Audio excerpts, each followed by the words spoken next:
ертөнцийн эзэнд итгэнэ гэдэг нь түүнээс авах юмдаа бат найдаж ирээдүйд итгэнэ гэсэн үг.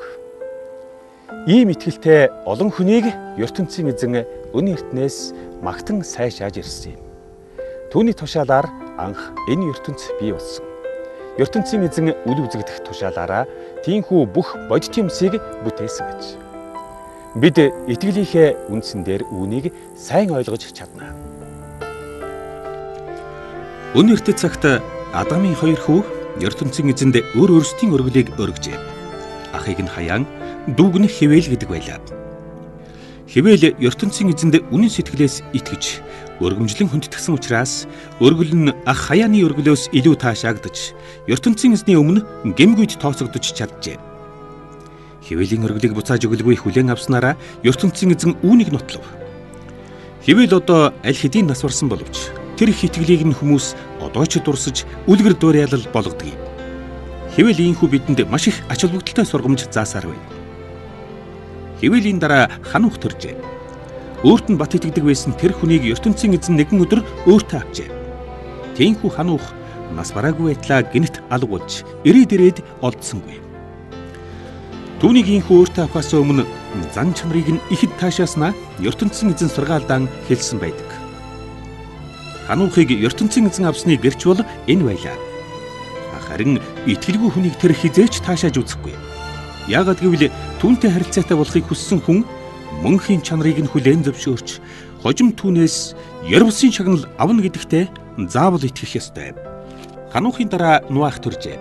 Тэр бас ертөнцийн эзэнд бат итгэдэг байсан учраас хожим гамшигт их үер болох тухай түүний сануулгыг анхааран сонсож тэрхэн үед ямар ч шинж тэмдэг илрээгүй байхад үгэнд нь шууд итгэж гэр бүлээ аврахын тулд асар том усан онгоц барьж эхэлсэн байна. ертөнцийн эзний үгэнд итгээгүй учраас бусад бүх хүн тэр усан галавт живж үхцгээв. Дэлхийн бүх ард түмний өөрсдийнх нь буруу байсныг Нуах үүгээрэн харуулжээ. Тэр хүн өөрөө ийхүү ертөнцийн эзэнд итгэдэг байсан учраас л хийсэн бүх гэмээ цагаатгуулан аврагдаж чаджээ. Нуахаас олон 100 жилийн дараа Авраам төрөв. ертөнцийн эзэн шинэ газар нутгийг түүнд өмч болгон өгөх хүсэлтэй байлаа. Авраам түүнд итгэсэн учраас л үгэнд нь орж чухам хаа очихоо мэдэхгүй хэрнээ төрж өссөн нутгаа орхиж харин нутагт нүүдлэн од. Өгсөн ам өчгөөн биелүүлж ертөнцийн эзэн түүнийг шинэ нутагт авчирчээ. Авраам ертөнцийн эзэнд итгэдэг байсан учраас л харь оронд очоод хүү Яйцгаах, ач хүү Яаков нарын хамт өөрийн гэсэн өмч газаргүй нүүдэлчин маягаар майханд амьдарч байлаа. Яйцгаах, Яаков нар ч гэсэн Авраамын хамт ертөнцийн эзний өгсөн өмчөөс хүртэх ёстой байв. Хожим ертөнцийн эзний байгуулсан бат бих суурьтай барилга мэт Ярвсын мөнхийн амьдралд орно гэдэгтээ Авраам итгэсэн учраас энэ бүхнийг хийжээ.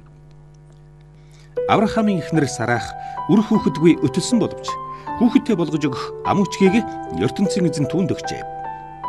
Сарах хүүхэдтэй болоё гэвч нас дэндүү хөгшөрсөн тэр үедээ ертөнцийн эзэнд найдсан учраас хүүхэд төрүүлэх чадвартай болсон юм. Тэр үед нөхөр Авраам нь бас өндөр настай болж үр хүүхэдтэй болоё гэвч дэндүү оройтсон байлаа. Түүний бие өтлөнд оройтож үр хүүхэдтэй болохоосоо үхэж амрах нь илүү ойртсон байв. Гэвч тэд хоёулаа ертөнцийн эзэнд бат итгэсэн учраас хүүтэй болж хожим тэр хүүгийн удам угсаа тэнгэрийн од мэт олон далайн эргийн элсэн ширхэг мэт тоо томшгүй болжээ. Тийхүү үхэн үхтлээ тэд ертөнцийн эзэнд итгэсээр байлаа. Тэд амьд байхдаа түүний амлсан Ярвсын өмчийг хүлээн аваагүй боловч өгсөн ам тангараг нь хожим зайлшгүй биелнэ гэдэгт баяртайгаар итгэж энэ хорвогийн амьдралаа хүний газар түр амьдарч байгаатай адил үздэг байжээ. Ийм бодолтой хүн хаанагтээ бүр суурьшихыг мөрөөдөж байгаа нь илэрхий. Гэвч энэ нь тэд төрсөн нутагтаа буцахыг хүсэж байна гэсэн үг огт биш ээ. Дуртай бол тийш очиж чадах байсан ч тэд үүнийг хийгээгүй байжээ.